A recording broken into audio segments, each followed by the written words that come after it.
Vihari news.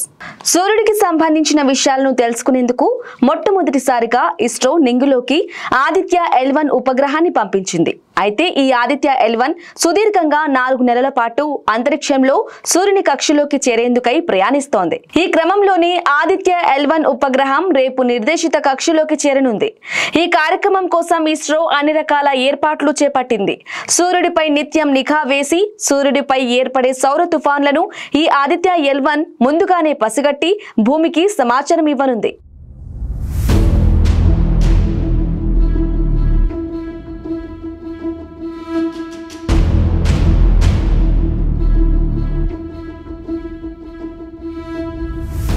గతేడాది September 2న నింగిలోకి దూసుకెళ్లిన Aditya L1 ఉపగ్రహం 126 రోజుల పాటు సుదీర్ఘ ప్రయాణం చేసి నిర్దేశిత కక్షలోకి రేపు శనివారం ప్రవేశించి లాంగ్రాజ్ పాయింట్ 1 సమీపానికి చేరుకోనుంది.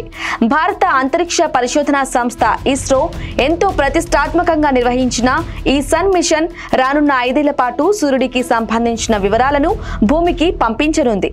రేపు 6వ తేదీన సాయంత్రం 4 గంటలకు ఆదిత్య L1 శాటిలైట్ తమ గమ్య స్థానానికి చేరుకుంటుందని ఇస్రో తెలిపింది. భూమికి 15 లక్షల కిలోమీటర్ల దూరంలో ఉన్న లాంగ్రాంజ్ పాయింట్ 1 వద్ద హాల్లో కక్షలో ఆదిత్య L1 ను ఇస్రో శాస్త్రవేత్తలు ప్రవేశపెట్టనున్నారు. ఇక అక్కడి నుంచి ఆదిత్య L1 తనలో ఉన్న పరికరాలను ఉపయోగించి సూర్యుడి యొక్క ముఖ్యమైన వివరాల గుట్టు విప్పేందుకు సిద్ధమవనుంది.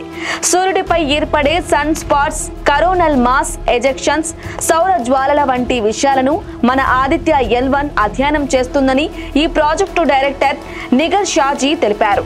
ప్రస్తుతం ఆదిత్య L1 పూర్తి కంట్రోల్లో ఉందని, గమ్యం వైపు దూసుకెళ్తోందని ఇస్రో ప్రకటించింది. ఆదిత్య L1 అంతరిక్ష ప్రయోగం వల్ల మన ఉపగ్రహాలకు, కమ్యూనికేషన్ వ్యవస్థకు నష్టం కలగకుండా కాపాడుతుందని, మన శాటిలైట్లకు పరిస్థితి చేదాటిపోయి విఘాతం కలగకుండా సేఫ్టీ మోడ్లో ఉంచేందుకు సహాయపడుతుందని ఇస్రో చైర్మన్ ఎస్ సోమనాథ్ తెలిపారు.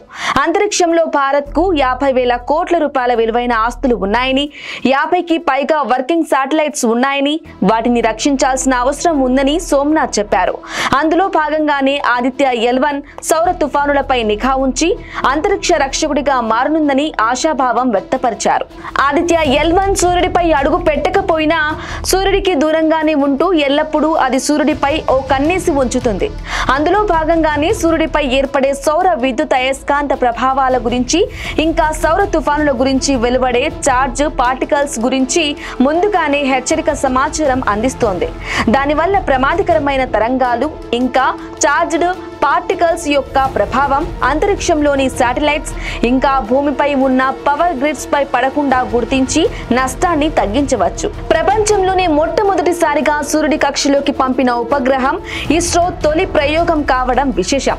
దీంతో పాటు భూమి నుంచి చాలా దూరంలోకి కూడా ఇస్రో పంపించిన ప్రయోగంగా ఆదిత్య L1 రికార్డులోకి ఎక్కింది.